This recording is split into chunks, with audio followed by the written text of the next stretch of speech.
서울시가 올해 새롭게 바뀌는 제도와 정책을 한눈에 볼 수 있도록 서울 생활을 발간했습니다. 복지와 돌봄 환경과 경제 등 9개 분야 71개 사업으로 구성된 달라지는 서울 생활. 어떤 사업이 추진되고 또 어떤 정책들이 변화하는지 김호 기자가 정리했습니다. 올해 달라지는 서울 생활 가운데 먼저 주목할 부문은 복지입니다. 6세 이상 장애인을 위해 버스 요금이 지원되고 중증 장애인의 경우 동행인 1명까지 무료 승차가 가능합니다. 국가유공자와 유족을 위한 생활보조수당은 10만 원 늘어나 월 20만 원으로 인상되고 침수 피해가 우려되는 반지하 주택 1,050세대가 매입됩니다.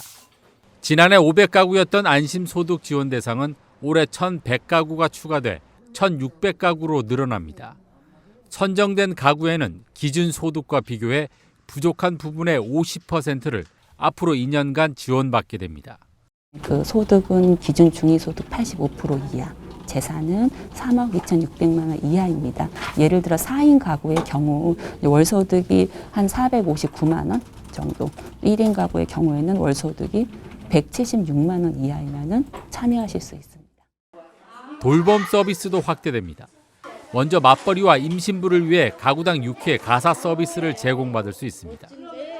오세훈 시장의 공약이기도 한 키즈 카페도 대폭 늘어납니다.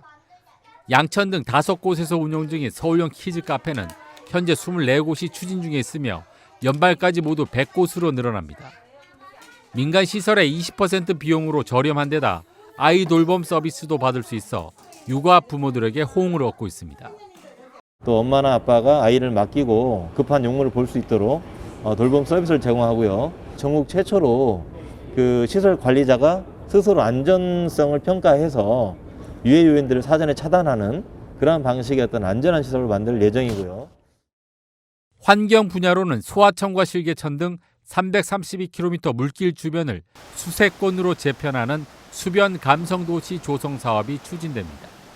먼저 올해는 홍제천과 정릉천, 도림천 3곳을 지역과 연계한 특색 있는 공간으로 조성합니다. 홍제천은 수변 테라스 카페 조성에 이어 역사문화 명소로 탈바꿈을 준비하고 있으며 정릉천은 스포츠와 문화를 즐길 수 있는 복합문화 공간이 조성됩니다. 도림천은 공유형 수변 테라스를 조성해 지역 상권 활성화를 유도할 방침입니다. 도심 속에서 마주하기 어려운 자연 속에서 머무르면서 휴식을 취할 수 있습니다. 저희가 수변 공간과 지역 자산을 결합하는 전략으로 지역 경제가 활성화됨으로써 한 25기 자치구가 균형 발전하고 더 나아가 서울의 도시 경쟁력도 향상될 것으로 기대하고 있습니다. 이 밖에 경제 분야에서는 인공지능 산업 생태계 조성을 위해 양재 AI 혁신지구 내 전문인재 양성과 기업 지원을 위한 AI 지원센터가 설치됩니다. 문화 분야는 광화문 광장에서 독서와 문화를 접할 수 있는 광화문 책마당이 운영되고 서울 거리예술축제와 서울 융복합예술축제 등 계절별로 풍성한 축제가 마련됩니다. 헬로티비 뉴스 김호입니다.